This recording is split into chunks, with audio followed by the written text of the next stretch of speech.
Hello दोस्तों, स्वागत है आपका आज के एक नए वीडियो में जिसमें मैं लेके आया हूँ ऑनलाइन एडमिशन स्टेप। अब आप बोलोगे कि मैंने ये काफ़ी बार कवर किया है, तो देखिए आपकी बात सही है, मैंने ये काफ़ी बार कवर किया है। बट फिर भी मुझे दिन के अंदर 4-5 कमेंट्स इसके रिगार्डिंग आते ही है। तो मैंने सोचा कि ये एसीपीसी की एक ही फोटो है कि जिसमें सब कुछ अच्छे से एक्सप्लेन कर देता है, तो यही फोटो मैं आपको समझा दूँ। देखिए इसके अंदर इंपॉर्टेंट 6 स्टेप है। इसमें प्री रिक्विजिट क्या है, देखिए सबसे पहले तो प्री रिक्विजिट का मतलब क्या है कि जब भी आप कोई काम करने जाओ उसमें प्री रिक्विजिट का मतलब ये होता है कि उस काम करने से पहले आपको उसमें जितनी भी प्री रिक्विजिट है वो कंप्लीट होनी चाहिए, वो प्री रिक्विजिट आनी चाहिए। आप आगे चल के इंजीनियरिंग में भी कोई भी सब्जेक्ट्स पढ़ने जाओगे उसमें प्री रिक्विजिट जरूर से होगा। तो देखिए ये स्टेप के लिए प्री रिक्विजिट में क्या जरूरी है, वो है रजिस्ट्रेशन। यानी कि सबसे पहले आपका रजिस्ट्रेशन कंप्लीट हो जाना चाहिए, उसके बाद सब बात हम करेंगे। सबसे इंपॉर्टेंट स्टेप इसमें यही है कि सबसे आप पहले आप अपना रजिस्ट्रेशन करवा ले, ठीक है।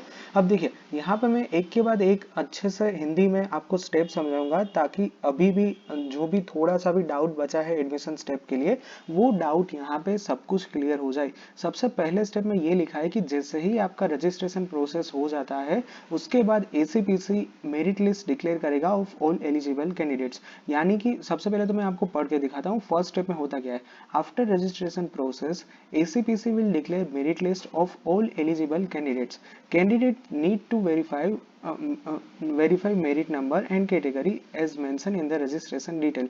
सबसे पहली बात कि ACPC जैसे ही अपना मेरिट लिस्ट डिक्लेयर करेगा, इसमें हाईलाइट में लिखा है, मैं करता हूँ हाईलाइट में, कि ऑफ ऑल एलिजिबल कैंडिडेट्स। यानी कि अगर यहाँ पे आप एलिजिबिलिटी नहीं होंगी आपके लिए आप एसीपीसी में, तो फिर यहाँ पे आपका मेरिट रैंक है वो यहाँ पे आपका शो नहीं करेगा। यहाँ पे मेरिट रैंक सिर्फ इतने स्टूडेंट्स का ही होगा कि जो एलिजिबल होंगे, ठीक है। उसके बाद आपको क्या करना है कि आपको जो अपना मेरिट रैंक है और कैटेगरी है, ये दोनों वेरिफिकेशन करना है कि आपने जो कैटेगरी रजिस्ट्रेशन फॉर्म में फिल की है, यानी कि ईडब्ल्यूएस, ओपन, एससी, एसटी और जनरल, कोई भी यहाँ पे कैटेगरी आपने जो भी रजिस्ट्रेशन टाइम फिल की है, वो ही मेरिट लिस्ट के टाइम वही कैटेगरी होनी चाहिए। ये दो चीजें हैं जो आपको सबसे ज्यादा फोकस में रखना है और ये सबसे ज्यादा आपको वेरीफाई करना है, ठीक है। अब ये हो गया यहाँ पे step number 1। Now let's talk about the step number 2। उसमें क्या लिखा है कि after merit declaration, choice filling will be initiate online. Candidate are advise to fill maximum number of choice available to ensure admission. अब यहाँ पे क्या लिखा है कि जैसे ही मेरिट का डिक्लेरेशन होता है, चॉइस फिलिंग का राउंड स्टार्ट हो जाता है। इसमें कैंडिडेट्स को एक ही एडवाइस यहाँ पे एसीपीसी के द्वारा दी गई है, और वो है maximum number of choices available to ensure admission. यानी कि ये जो मैं हाईलाइट कर रहा हूँ, ये सबसे ज्यादा इंपॉर्टेंट है इसमें, कि आपको हो सके उतनी चॉइस फिलिंग करनी है ताकि आपका एडमिशन एंश्योर हो जाए, यानी कि 100% हो जाए। इसीलिए यहाँ पे एसीपीसी ऐसा रिकमेंड कर रहा है कि आप यहाँ पे maximum number of choice filling करो। बट देखिए यहाँ पे कोई स्टूडेंट्स 50, 100, 150, 150, 250 इतनी ज्यादा कॉलेज डालने की बिल्कुल जरूरत नहीं है। 20 से लेके 30 तक काफी इनफ है। अगर यहाँ पे आपको ज्यादा कंफ्यूजन हो रहा है तो 35 से लेके 40 डाल दीजिए, बट इतने में तो हो ही जाएगा आराम से। मैंने एक आपको गोल्डन फॉर्मूला दिया है। मान लीजिए कि आपका मेरिट रैंक है 2000, तो आपको स्टार्ट कहाँ से करना है, 1000 से लेके 3000। अब इसके बीच में हार्डली ज्यादा से ज्यादा मैं मैक्सिमम बोलूँ ना, तो भी 15 ही कॉलेज आती होंगी। बट फिर भी मैं यहाँ पे रिकमेंड कर रहा हूँ कि आप 20 से लेके 30 कॉलेज तक डालिए, कोई बात नहीं।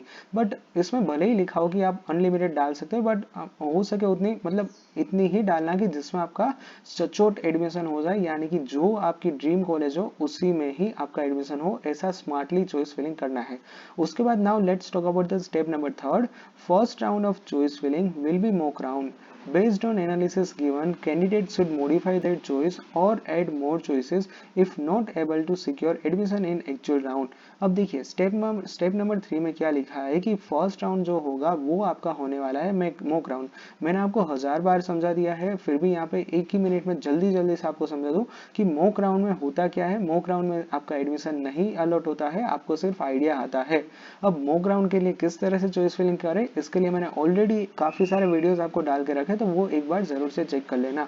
अब यहाँ पे आगे लिखा है कि इसकी मदद से आप एनालिसिस कर पाओगे कि आपका मेरिट रैंक के आधार पे आपको चॉइस में क्या चेंजेस करना है, यानी कि चॉइस में कुछ ऐड करना है, रिमूव करना है, कुछ नई चेंजेस, नई कॉलेज डालनी है, ये सब कुछ आप कर पाओगे। इसीलिए मॉक राउंड रखा है और जैसे ही मॉक राउंड होता है उसके बाद आप अपनी चॉइस में मॉडिफिकेशन कर सकते हो, ज्यादा कॉलेज डाल सकते हो और कॉलेज को रिमूव भी कर सकते हो, ताकि आपका सिक्योरली एडमिशन हो जाए इन एक्चुअल राउंड नंबर 1। तो ये है step number 3। After then step number 4 में क्या लिखा है कि after choice filling for actual round ACPC will allot admission on basis of merit and choices given by the candidates. यानी कि जैसे ही आपका फर्स्ट एक्चुअल राउंड खत्म होता है, यानी कि फर्स्ट एक्चुअल राउंड खत्म हो जाता है, उसके बाद एसीपीसी अलॉट करेगा एडमिशन किसके बेसिस पे, on the basis of merit rank which you will get and the choices given by the merit candidates. अब ये दोनों के आधार पे एसीपीसी आपको कोई भी एक कॉलेज में एक पर्टिकुलर ब्रांच के अंदर एक सीट यहाँ पे अलॉट करता है। Now let's talk about the step number 5। If candidate wishes to confirm admission, he needs to pay token fee through online payment। यानी कि यहाँ पे मैंने जब एक बार एसीपीसी की वीडियो मैंने जब मेरे बोर्ड पे सिखाई थी ना आपको, जो मैं वीडियो डाला था उसमें मैंने समझाया था, बट यहाँ पे फिर भी फटाफट बता दूं कि देखिए जैसे ही आपका एडमिशन कोई भी कॉलेज में अलॉट होता है उसके बाद यू नीड टू पे ऑनलाइन फीस, जिसको बोलते हैं ट्यूशन फॉर टोकन फीस।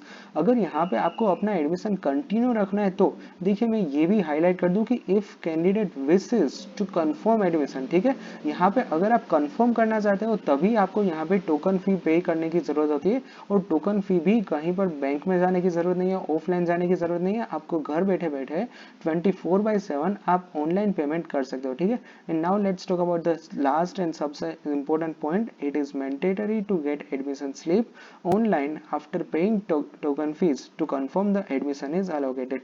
जैसे ही आप एक बार ऑनलाइन फी पेमेंट कर दोगे आपकी यहाँ पे एडमिशन स्लिप जनरेट हो जाएगी, ऑनलाइन ही ये जनरेट होगी। आप एसीपीसी के पोर्टल से ही ऑनलाइन एडमिशन स्लिप डाउनलोड कर सकते हो, ठीक है।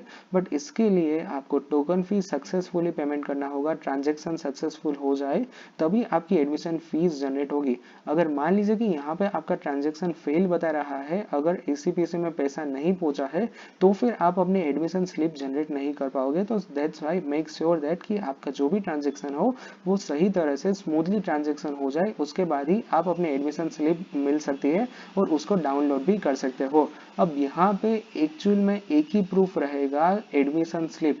यानी कि ये एक्चुअल में एडमिशन स्लिप इतना हेवी डॉक्यूमेंट बोलोगे ना, मैं इसको हेवी डॉक्यूमेंट बोलूंगा क्योंकि ये एक डॉक्यूमेंट हर जगह पे काम आएगा। आप MYSY की स्कॉलरशिप भरोगे तब, आप जब कॉलेज का फर्स्ट दिन होगा तब, उसके अलावा आई कार्ड प्रोसेस होगी तब, आप दूसरा कोई भी कॉलेज रिलेटेड काम करने जाओगे ना, ये एक जो डॉक्यूमेंट है एडमिशन स्लिप, सिर्फ आपको यही चाहिए और इसके बाद आपकी एक आधार कार्ड की कॉपी चाहिए। ये दोनों डॉक्यूमेंट के आधार पे सब कुछ आगे की प्रोसेस स्मूथली हो जाएगी।